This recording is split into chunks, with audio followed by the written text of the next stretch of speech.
Philadelphia 76ers is they tried to play two different things. They tried to play contender, and they tried to play protect Joel Embiid. It wasn't doing Joel Embiid any good. This goes back to what I've talked about numerous times on this network. Why did they let him play in the first place? Why was he on the Olympic team? I mean, we looked at it last year in the playoffs against the Knicks. The damn kid was on one leg. Betting above the rim, only on SportsGrid. Anyone that's been to a sporting event, the atmosphere before a game, I think Game Time Decisions has that same exact atmosphere. This is our arena. This is what we do. There is going to be an energy to Game Time Decisions that you will feel night in and night out. The excitement you get when you lock your bets in, when you're figuring out what you want to do, we can zone in on the biggest games each night. I want this to be the place that people come to before the games start so they feel as ready as possible to lock in their cards. We are going to hit every single one of those markets that you need to know about. We're going to go through every single thing, and I've got a great team behind me that's going to help me get the job done. There is not going to be a better place, I promise you, than Game Time Decisions to get that new information, react to it, and be able to then bet accordingly. We will have everything at our disposal, and we will use that to our advantage. I'm Kevin Walsh. Tune into Game Time Decisions from 6 to 8 p.m. Eastern on SportsGrid.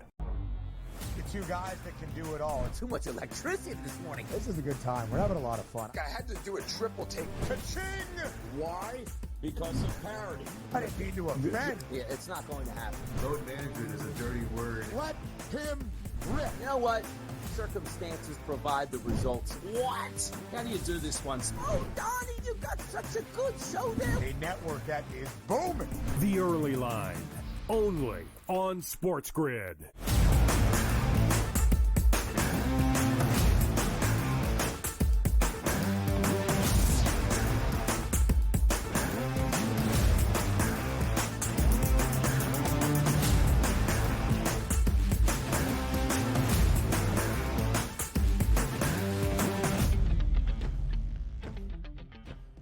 Hello and welcome to a Friday Live right here on the Early Line on SportsGrid and all across the SportsGrid network. That includes sportsgrid.com/watch, where you can find your favorite destination and consume everything all across the grid. He is Donnie Rightside. I am Ben Stevens. We are here together for the next 3 hours up until 11 a.m. Eastern Time. A Friday morning to set the stage for a monumental weekend in college basketball. Our first bids to the 2025 men's NCAA tournament will be found this weekend. On the women's side, at the high major level, the field of 68 will be formed in just a few days. And of course, at the high major level back on the men's side, it's the regular season finale weekend with a couple of huge rivalry matchups to end out the regular season to break down for all of you. Plenty of hoops handicaps over these 3 hours. We'll look back on a Thursday night in the NBA, a big weekend ahead around the association. NDRS, as we well know, the NFL offseason might slow down, but it never fully stops. Monday, the legal tampering negotiating window ahead of free agency in the official league year does begin. A lot of NFL news and notes on this Friday as well.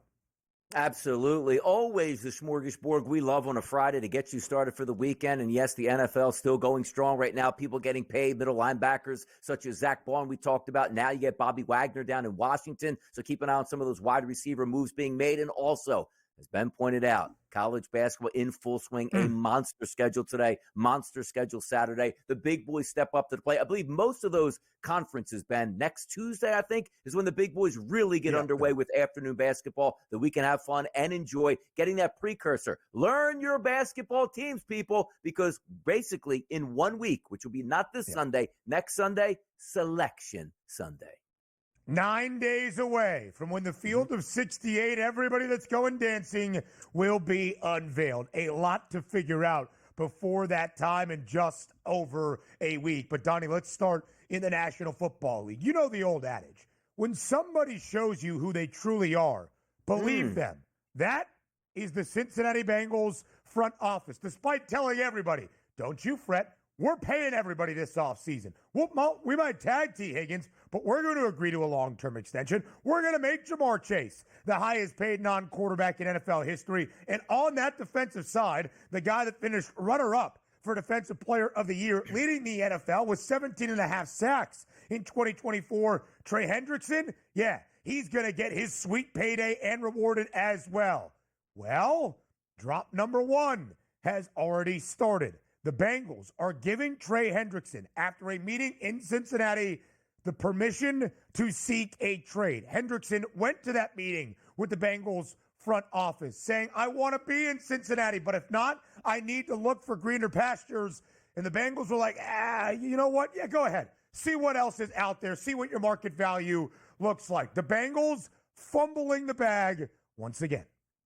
And once they saw Max Crosby get close to $100 million guaranteed, they went, oh, by the way, Hendrickson had more sacks than that guy last year, and he wants to get paid as well. And Micah Parsons is ready to ring that bell for more money than any defender has ever seen in NFL history, and that includes Max Crosby. Here's the interesting part. You might think that letting him go is like, okay, that means better for T. Higgins and Jamar Chase and So Bing. Let's just say it does.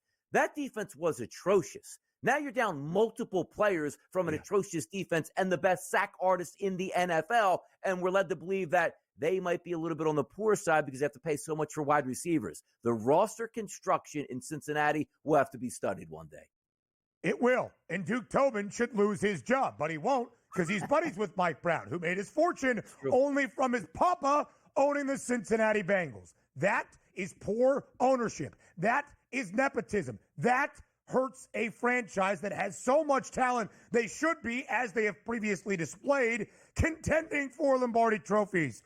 We are sorry, Cincinnati. Let's go to college basketball. An outright Big Ten title on the line last night inside Carver Hawkeye in Iowa City for Tom Izzo and Michigan State. Early on, DRS, it was Iowa bringing the fight to MSU. But then, midway through the second half, Trey Holloman gets into it with Brock Harding for Iowa. It starts to spurn Michigan State in the Spartans rally with a second-half run to claim the 11th Big Ten championship in Tom Izzo's career with a 91-84 victory. Line closed at 6.5.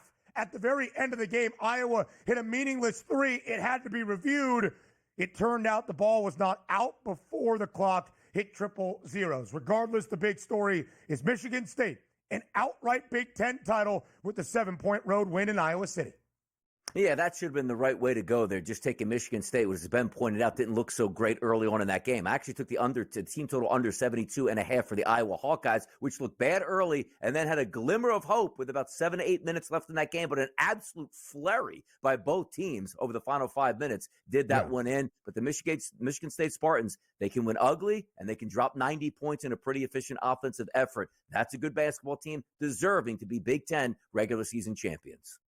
Down by as many as 14 points in the opening half, down double digits early in the second half, Michigan State rallied. You saw the fire from Tom Izzo, even in year number 30. That does not stop. 8 in a row for the Los Angeles Lakers in a marquee matchup last night at home against the New York Knicks. It went to overtime. Jalen Brunson sends the Knickerbockers to OT. The Lakers win it in the extra session, 113-109. They cover as a 3-point home favorite. And in OT, Jalen Brunson, who had a magical game, rolls his ankle could miss an extended portion of time. Yeah, probably not going to play tonight as they take on a back-to-back in Los Angeles against the Clippers, but another good victory for the Los Angeles Lakers, an overtime victory, one that they needed, and also take a look at their superstars. 44 minutes for LeBron James, 43 minutes for Luka Doncic, 32 points and 31 points, learning to play together. The one thing I did get right in this game, LeBron James' assist number was 7.5 yesterday, hits 8 assists in that game, but that game also, I thought, a great shot for the Knicks at +3 here. Maybe if it doesn't go to OT, we would have been better off.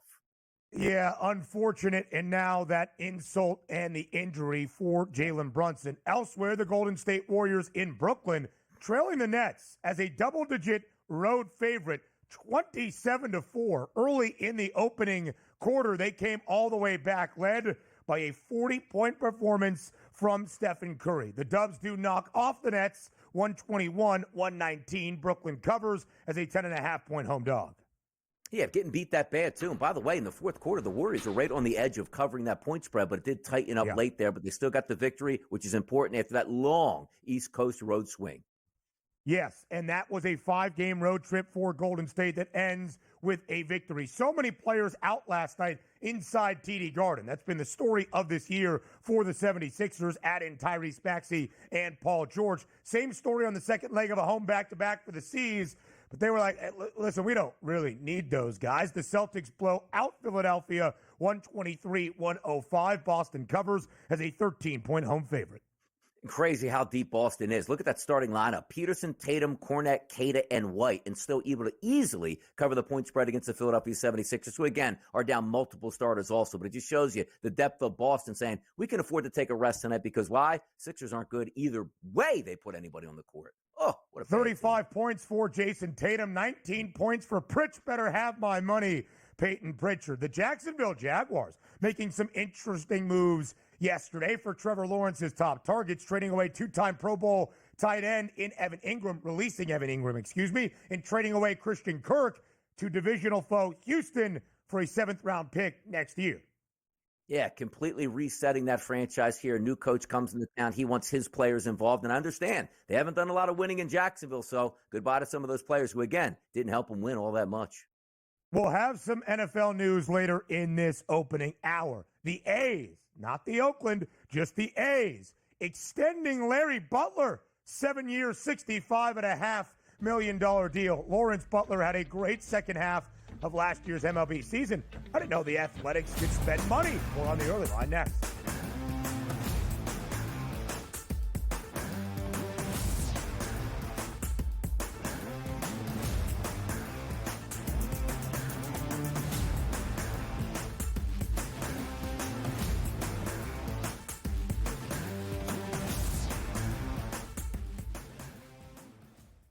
Anyone that's been to a sporting event, the atmosphere before a game, I think Game Time Decisions has that same exact atmosphere. This is our arena. This is what we do. There is going to be an energy to Game Time Decisions that you will feel night in and night out. The excitement you get when you lock your bets and when you're figuring out what you want to do, we can zone in on the biggest games each night. I want this to be the place that people come to before the games start so they feel as ready as possible to lock in their cards. We are going to hit every single one of those markets that you need to know about. We're going to go through every single thing, and I've got a great team behind me that's going to help me get the job done. There is not going to be a better place, I promise you, than Game Time Decisions to get that new information, react to it, and be able to then bet accordingly. We will have everything at our disposal, and we will use that to our advantage. I'm Kevin Walsh. Tune into Game Time Decisions from 6 to 8 p.m. Eastern on SportsGrid. The two guys that can do it all. Too much electricity this morning. This is a good time. We're having a lot of fun. I had to do a triple take. Ka-ching! Why? Because of parity. I didn't mean to offend. Yeah, it's not going to happen. Load management is a dirty word. Let him rip. You know what? Circumstances provide the results. What? How do you do this one? Oh, Donnie, you got such a good show there. A network that is booming. The Early Line, only on SportsGrid. Off of the combine this weekend, there's been lots of anonymous sources and position coaches and all these things that sat down in interviews with him. A lot of teams allegedly don't see him as a first-round pick. Their big mouth that thinks they can do it either. They're embarrassing themselves. They all think they're so smart, everybody in this business. You're all a bunch of drips. Honestly, you don't know who's going anywhere. Pharrell Coast to Coast, only on SportsGrid.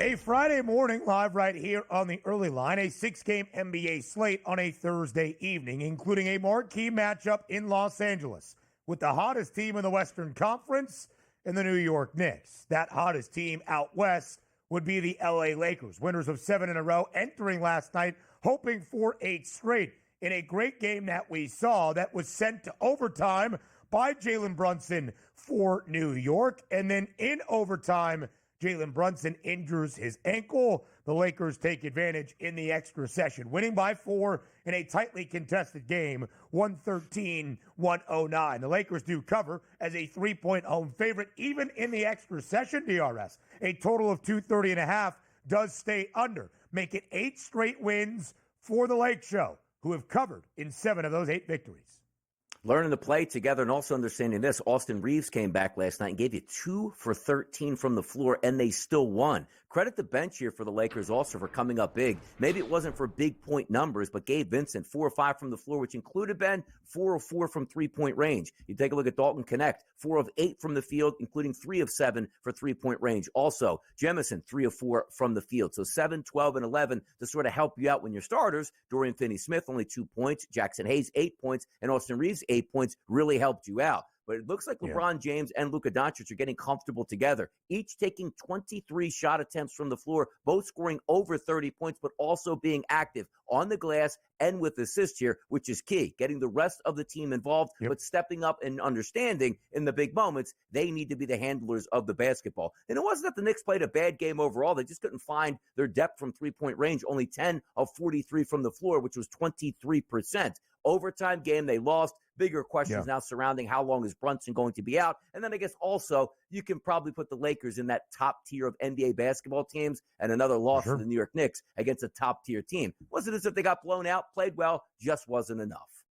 DRS, 6 teams around the NBA, including both of these, New York and LA now at that 40-win benchmark. And I say we should include the Lakers in that top tier, at least in the top 2 spots in the respective conference standings. Out west, that would be Oklahoma City and Los Angeles. In the Eastern Conference, of course, it's the NBA's best team in Cleveland and the Boston Celtics. So if you look at that grouping of 4 teams, the Knicks are now 0-8, both straight up and against the spread, against the Cavs, Celtics, and that's more damning in their own conference, in the Thunder and the Lakers. New York just 3-7, both straight up and against the number as an underdog this year. Only losing by 4, but the spread was 3 in favor of LA in Los Angeles. And Donnie, to your point, there were some questions, right? How would LeBron James and Luka Doncic mold together in that starting rotation for J.J. Redick and L.A.? That's just a funny thing to say, for J.J. Redick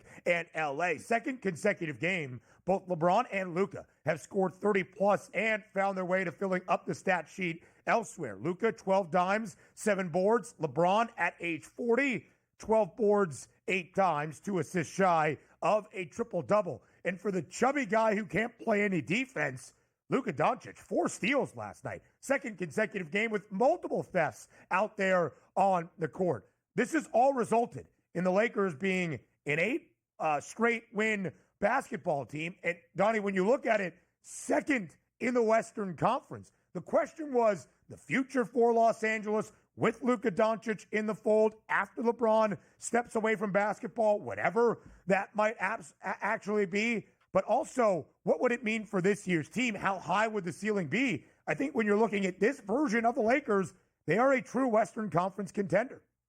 Yeah, no, and it looks like they're playing themselves into shape, if that makes sense. And we're talking about Luka Doncic, where, yes, he came over and was still injured and trying to play his way back, not efficient at this point, but the wins are piling up. And also understand this. Sometimes, like Luka Doncic probably didn't expect to get traded from Dallas. But if you're going to go to an organization like the Lakers in Los Angeles, you know that is a championship organization where it's championship or bust, and LeBron James is going to demand the best out of you. And it looks like now Luka Doncic is demanding the best out of the Los Angeles Lakers as well. So it's fun to watch. And just a change of scenery, and maybe just being motivated once again. So, new place here. There was a reason why the Dallas Mavericks, who I was playing for, wanted to get rid of me. Let me prove them wrong. Let me get back into shape, and let me be a championship contender, and I'm going to follow LeBron's lead.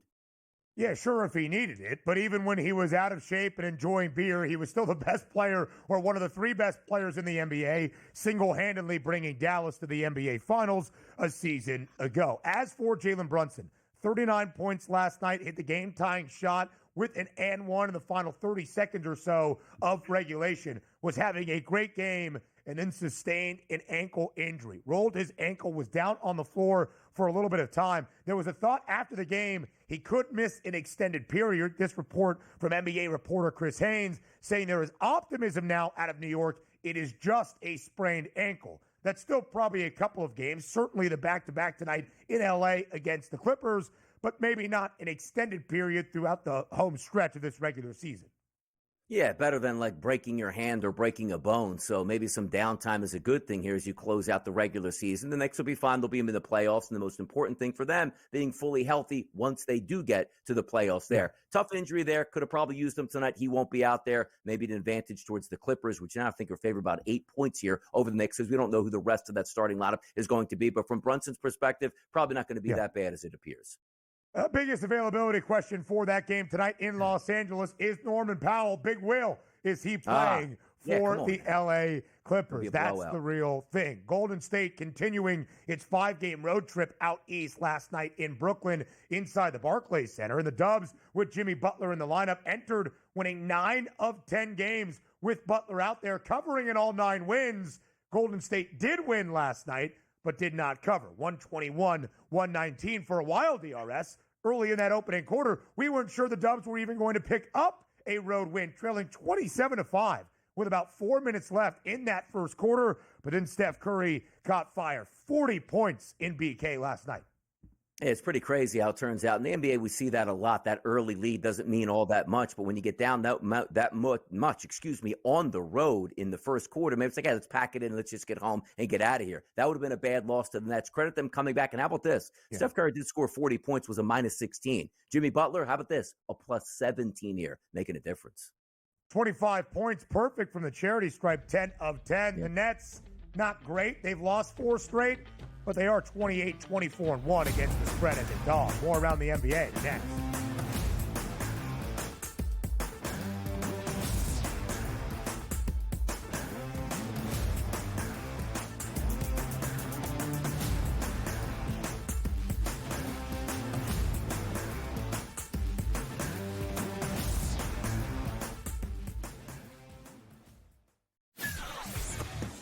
Off of the combine this weekend, there's been lots of anonymous sources and position coaches and all these things that sat down in interviews with him.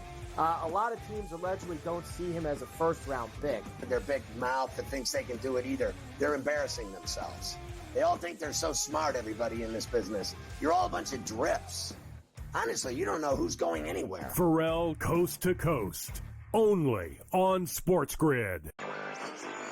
Possible that while every other state is trying to copy New York and get that 51% tax on sports betting, is it possible that New York will actually lower their taxes? That's surprising. The question is, of course, well, what sports books could go there? I mean, we're already at 9 that are the biggest ones out there in the market. So, I mean, who are you really missing?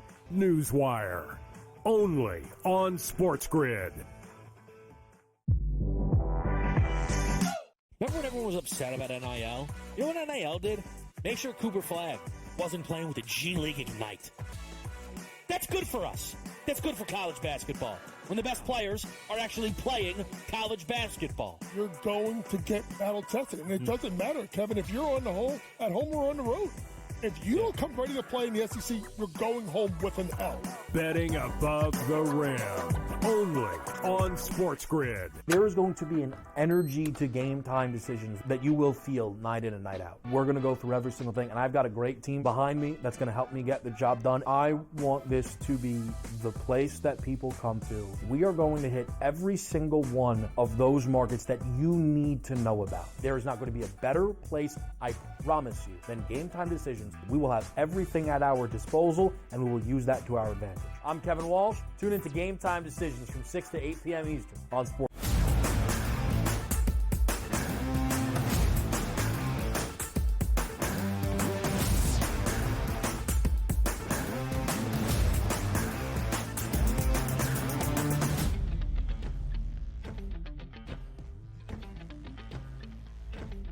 Six-game slate around the NBA on a Thursday evening, recapping it for you here in the opening hour of this Friday on the early line. Not a lot of familiar faces, perhaps, on the floor last night in Philadelphia, or on the floor in Boston, I should say, between Philadelphia and the Celtics inside TD Garden. Second leg of a home back-to-back for the C's, and even without a ton of their regular starters, Jason Tatum was there. Jason Tatum scored 35, and as the Sixers are without Joel Embiid for the remainder of this season. And last night, no Paul George, too busy setting up the microphone and his electrical equipment, and Tyrese Maxey. The Celtics win 123-105 at home, covering as a 13-point home favorite. 34 of the 60 total games the C's have been booked as a favorite this year, DRS, as a double-digit favorite. They cover that number last night, 27-33-1 against the number as a favorite all season long. I'll tell you what's incredible, right? Because the Boston Celtics beating the Sixers isn't incredible. It's what they've been doing for the past decade against the Sixers. But having said that, a 2-touchdown favorite at home, that's probably what it should be. Oh, look at that. They're going full gas with the starting lineup for the Celtics. Drew Peterson, Luke Cornett, Neemish Queta were in the starting lineup last night, and they easily dispatched of the Sixers. Now, I get it. The Sixers didn't put out a great lineup themselves, but that's incredible to see two franchises going in completely opposite directions right now, particularly in the season. Hey, we're invested, we're battling, we have competent practices every day, a lot of competition, and if we do start multiple starters and sit them down, we're fine with going with backup players to beat your lonely franchise in the Philadelphia 76ers. 123-105. I thought this game would actually stay under the total, and looking at those starting lineups, it probably should have, but you did have 33 and 33 in that third quarter for both teams, and 26 and 26 to close it out. That certainly didn't help. But the Sixers, I didn't think would even approach the 100-point mark. They barely get over it at 105, but that's an embarrassing loss. Again, the Sixers are tanking, but that starting lineup for the Celtics was like, this is a preseason basketball game, and we still drilled our opponent. Over 218.5 was a pretty minimal total. Even Peyton Pritchard had to stay on the bench to have that reserve role for the second unit. He scored 19 after he scored 40 the night prior, 40 plus. He had 4 triples off the bench. How about Baylor Shireman, the rookie out of Creighton? 15 points for the C's in a reserve role as well. The Sixers have now lost 12 of their last 13. They have just 2 covers in that 13-game span. They have been booked as an underdog now in 5 games in a row. And Donnie, they were favored in 7 of their previous 9 entering yesterday's matchup. And still, they can't really do all that much. It's a disappointing season, a failure of one in Philadelphia. Let's go elsewhere around the Eastern Conference. Very high total last night between the Hawks and the Pacers, as you would often expect between these two teams. And it does barely stay under with still 242 points as Atlanta at home as a 3.5-point dog wins outright 124-118 over Indiana. Yeah, depending on where you got that closing line, that was a stunner at the end. Some outlets closing a half point one way, a half point the other. The difference in a victory. But the Hawks pick up that victory. I didn't actually think they would win that game. I thought the Pacers would be the better side there, but it is hard to win sometimes on the road. Yesterday's card, outside of, let's just say, that Lakers game versus the Knicks, was a tough one for me just to comprehend on who's playing, who needs what, who even cares at this point. It's a tough time in the NBA on some cards on differentiating nights. And last night was one of those. Hawks got the victory. There you go. You would think both of these teams do need it. The Pacers now sitting or entered yesterday in the 5 spot, a half game behind Milwaukee for what could be home floor advantage in that opening round playoff series. Tyrese Halliburton out. That's why the line shifted as it did near close. Atlanta, though, gets a victory. Indiana had won 5 of 7 entering last night since the All-Star break, covering in all 5 wins. They dropped their third since returning to action. Donnie, you would also think that both teams in a play-in tournament spot last night just want to better solidify their position in Orlando. The Magic are struggling. All 5 starters in double figures, but not enough to slow down Kobe White in the Chicago Bulls. Kobe White scores 44 to lead the Bulls to a 2-point road win, 125-123. Chicago wins outright as a 7.5-point road underdog. And if you would have told me before the game the Orlando Magic are going to drop 123 points, that's like an explosion for them with an easy victory. So they couldn't even defend the Chicago Bulls. Only 27% from the field from the three-point line for the Magic. That'll do you in. One team made 15 triples, one made 9. Case closed. Yeah, and Orlando, who has now lost 5 straight DRS, when booked as a favorite, often pretty good.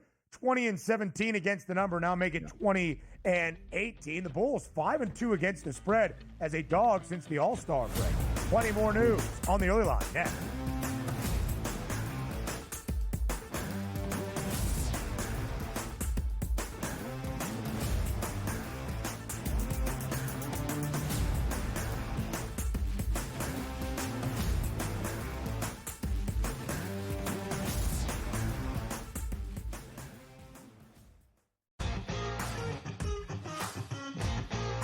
it's made every match so much more enjoyable to watch because you don't get the stinkers, right? Right. It goes back to these guys being smart. They figured out that if I've got the hammer in my back pocket and I don't relinquish it, we can just play them straight up and win. They figured that out. So it's like, all right, now credit to the people at TGL. Like, no, we need to fix this because the hammer can change the match. And since we fixed it, you're not out of it. The Smiley Show, only on SportsGrid. There is going to be an energy to game time decisions that you will feel night in and night out. We're going to go through every single thing, and I've got a great team behind me that's going to help me get the job done. I want this to be the place that people come to. We are going to hit every single one of those markets that you need to know about. There is not going to be a better place, I promise you, than Game Time Decisions. We will have everything at our disposal, and we will use that to our advantage. I'm Kevin Walsh. Tune into Game Time Decisions from 6 to 8 p.m. Eastern on SportsGrid.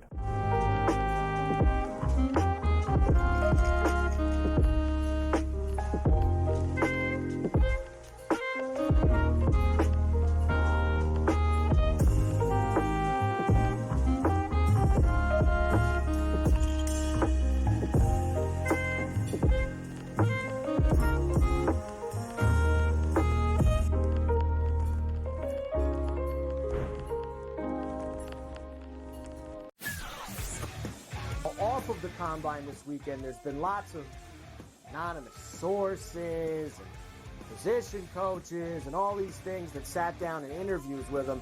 A lot of teams allegedly don't see him as a first-round pick. Their big mouth that thinks they can do it either. They're embarrassing themselves. They all think they're so smart, everybody in this business. You're all a bunch of drips. Honestly, you don't know who's going anywhere. Pharrell Coast to Coast, only on SportsGrid.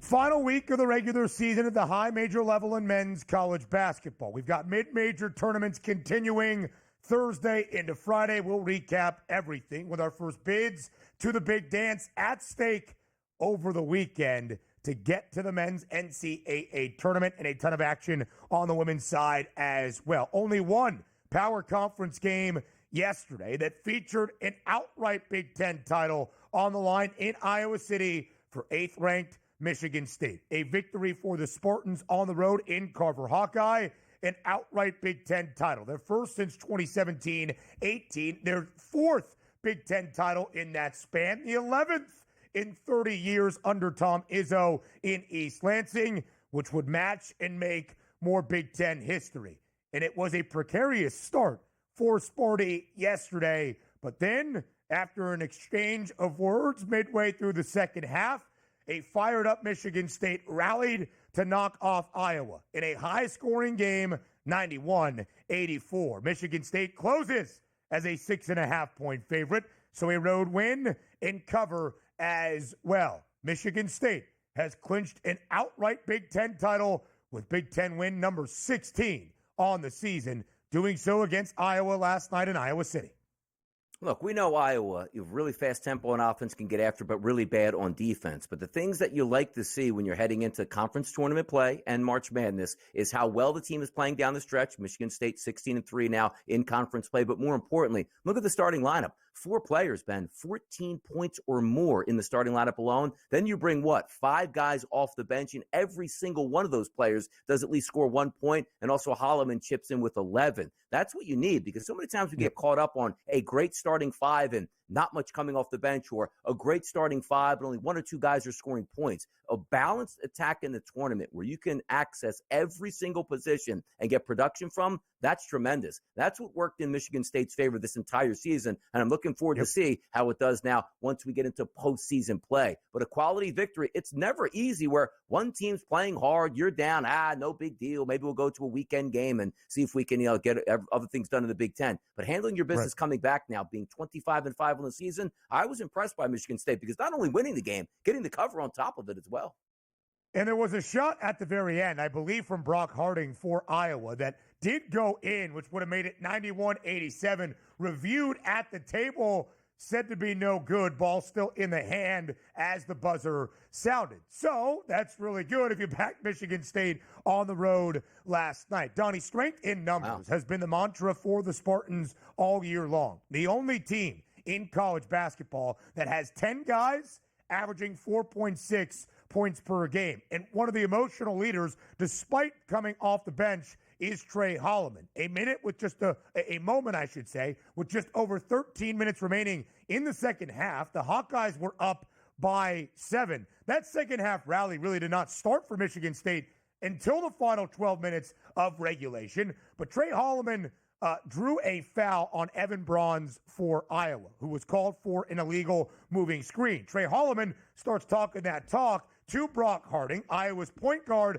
It fires up Carver Hawkeye, who starts to give it to Holloman. Holloman's teammates come around him. I think it was the emotional lift that Michigan State needed because they were kind of going through the motions, and for 30 minutes of that game, it seemed as though Sunday's game in East Lansing between the two bitter in-state foes, Michigan State and Michigan, would decide either a share of the Big Ten title between the two schools or an outright Big Ten title for the Spartans. To me, that's the sign of a good team. You don't have it offensively. Hawkeyes came out in a zone. Some of the questions about Michigan State and their offensive woes and what it would mean for a deep run in the Big Dance come out.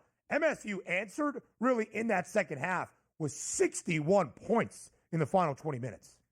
Yeah, it's pretty impressive, too, because it wasn't as if like, first half 30 points here, second half 61, and you're down and needed every bit of that comeback. But I tell you what's interesting, too. You see this weekend, Michigan State and Michigan. Oh, good. We already wrapped up the Big Ten regular season championship. Let's rest and get into the conference tournament play. You got to be kidding me, man. Michigan State's probably going to want even more blood out of Michigan just to show them again, like, you're actually the little brothers in the state. I love that in-state rivalry, and I don't think we're going to get any NBA style.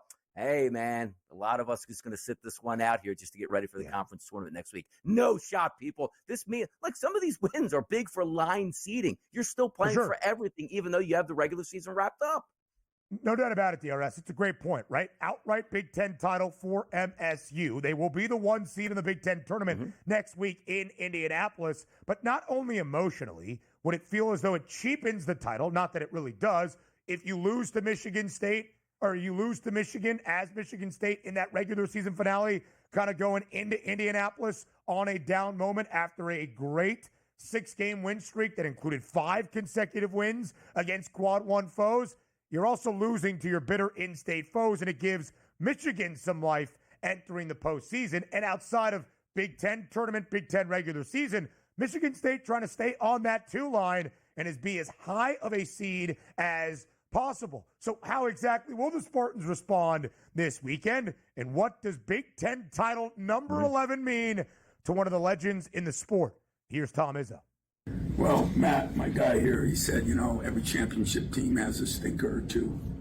And, we really haven't had, our consistency has been unbelievable, if you ask me. And that's a great credit to my staff and those players.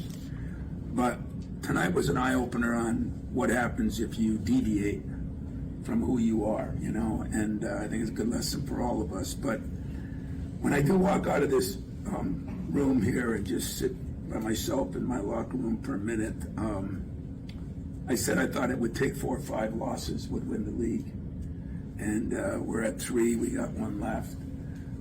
Not far off anyway, but to win it outright now, now we'll see if we can handle a little success, because I didn't like the way we handled it. Last night was tough. We watched the game and, guys got excited. Of course we got excited. I mean, you got to share for the league. But it's great to let them know that if you don't keep your eye on the prize, they can get away from you quick.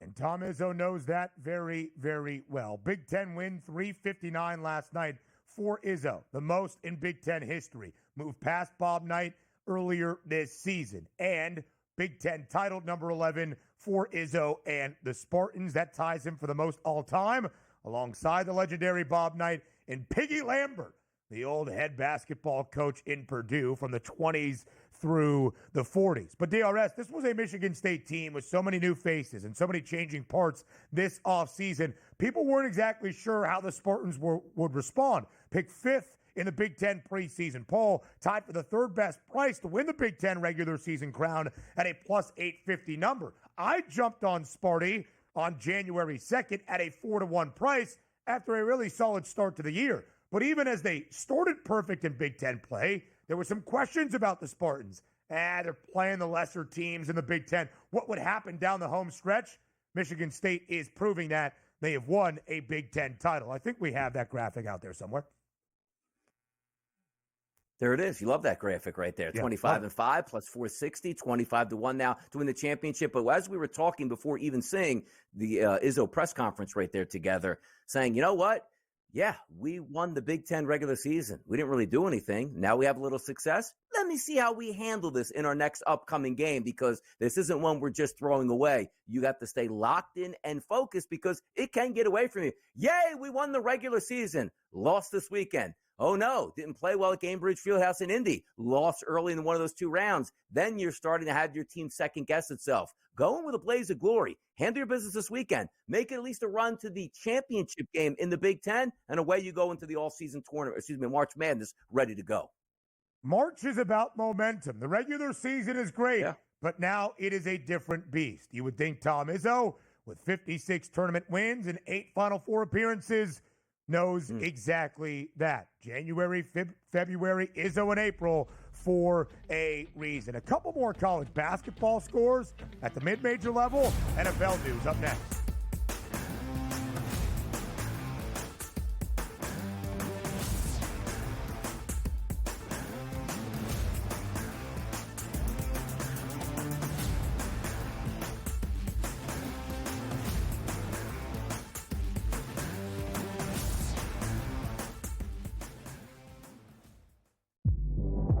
Philadelphia 76ers, they tried to play 2 different things. They tried to play contender, and they tried to play protect Joel Embiid.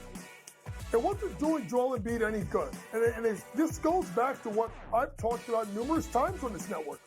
Why did they let him play in the first place? Why was he on the Olympic team?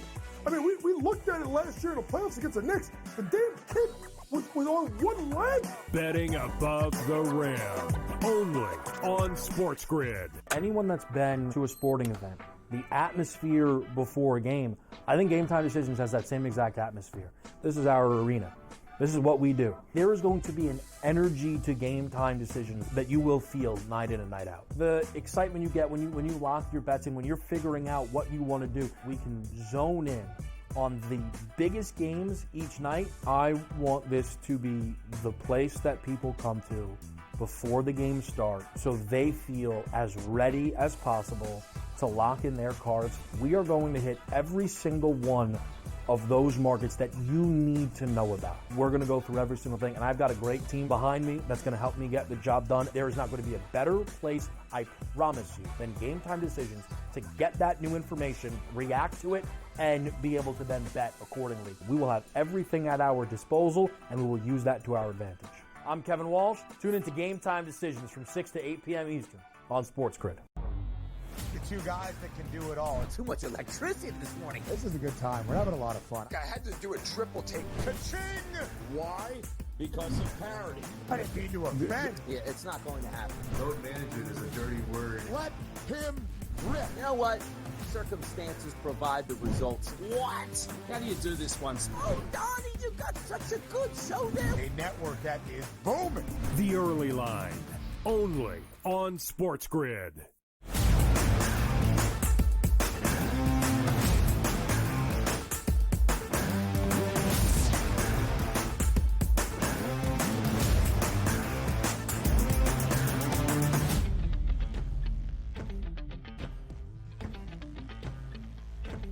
So much college basketball news from yesterday as we had 2 more conference tournaments open up in the heavy hitters at the mid-major level, also get underway in some tourney action as well. Let's start with the semifinals of the A-Sun championship game on Sunday.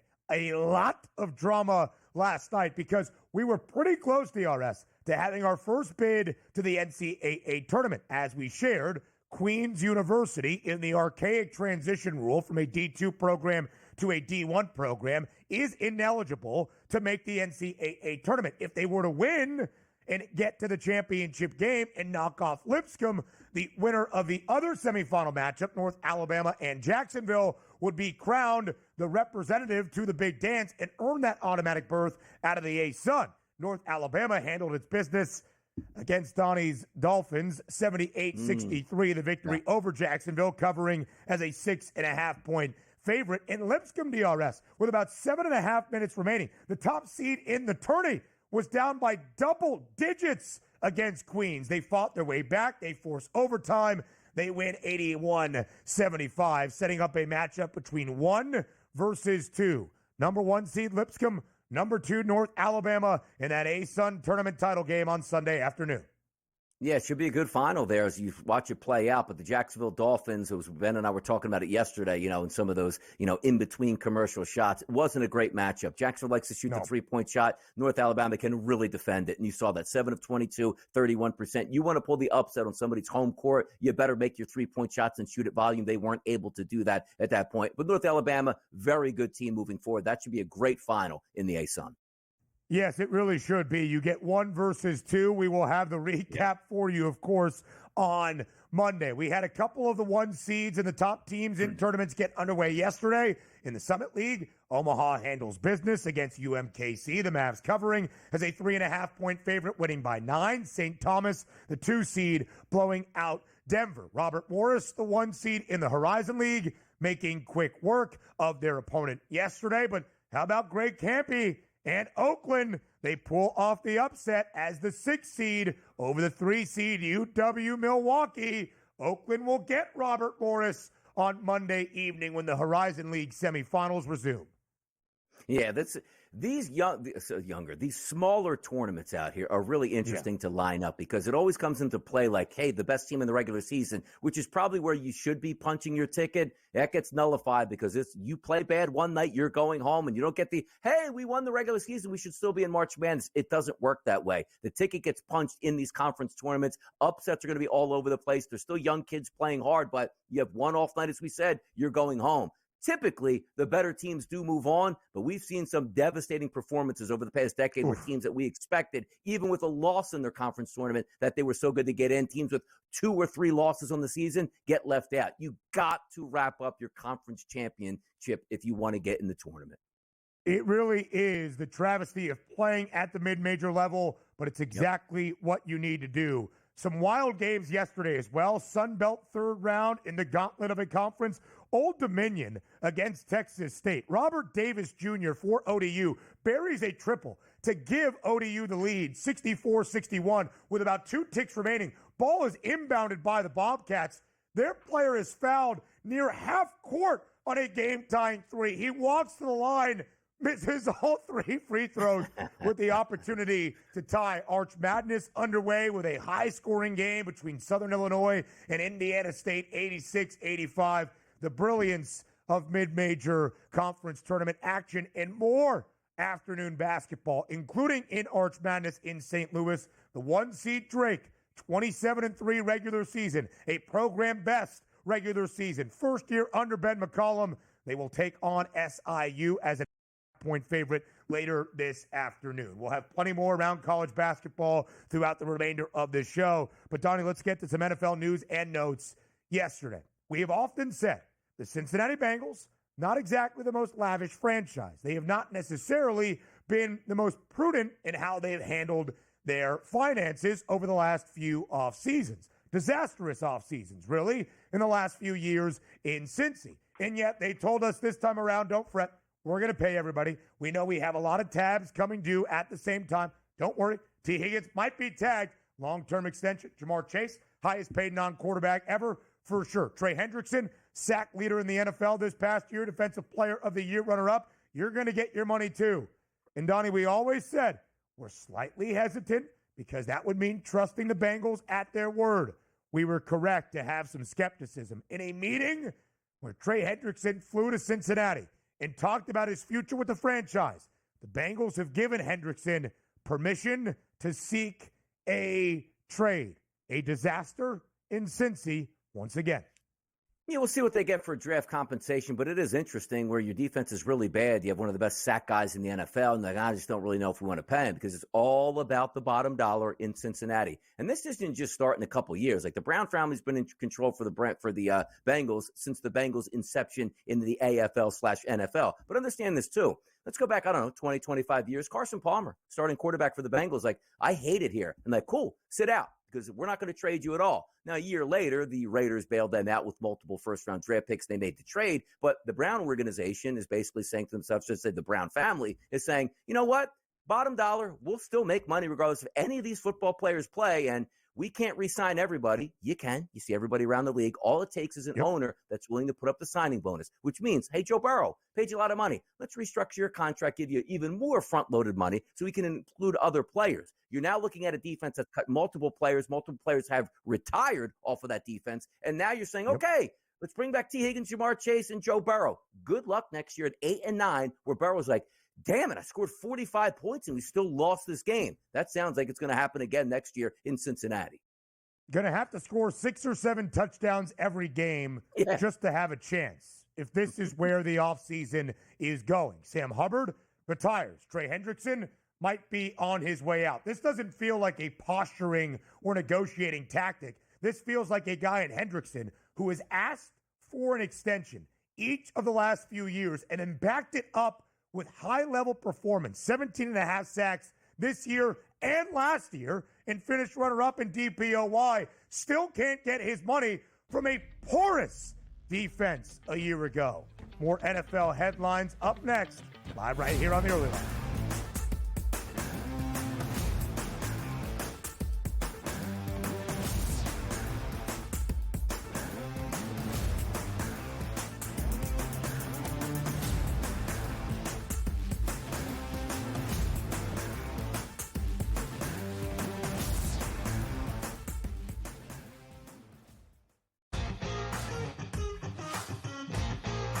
It's made every match so much more enjoyable to watch because you don't get the stinkers, right? Right. It goes back to these guys being smart. They figured out that if I've got the hammer in my back pocket and I don't relinquish it, we can just play them straight up and win. They figured that out. So it's like, all right, now credit to the people at TGL. Like, no, we need to fix this because the hammer can change the match. And since we fixed it, you're not out of it. The Smiley Show, only on SportsGrid. There is going to be an energy to game time decisions that you will feel night in and night out. We're going to go through every single thing, and I've got a great team behind me that's going to help me get the job done. I want this to be the place that people come to. We are going to hit every single one of those markets that you need to know about. There is not going to be a better place, I promise you, than Game Time Decisions. We will have everything at our disposal, and we will use that to our advantage. I'm Kevin Walsh. Tune into Game Time Decisions from 6 to 8 p.m. Eastern on SportsGrid.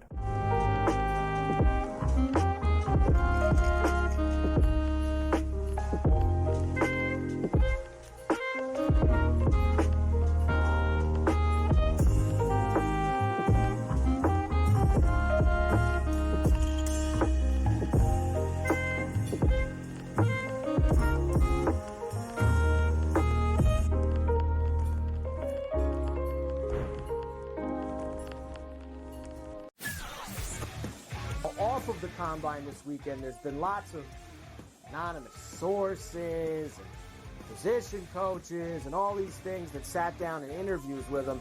A lot of teams allegedly don't see him as a first-round pick. Their big mouth that thinks they can do it either. They're embarrassing themselves. They all think they're so smart, everybody in this business. You're all a bunch of drips. Honestly, you don't know who's going anywhere. Pharrell Coast to Coast, only on SportsGrid.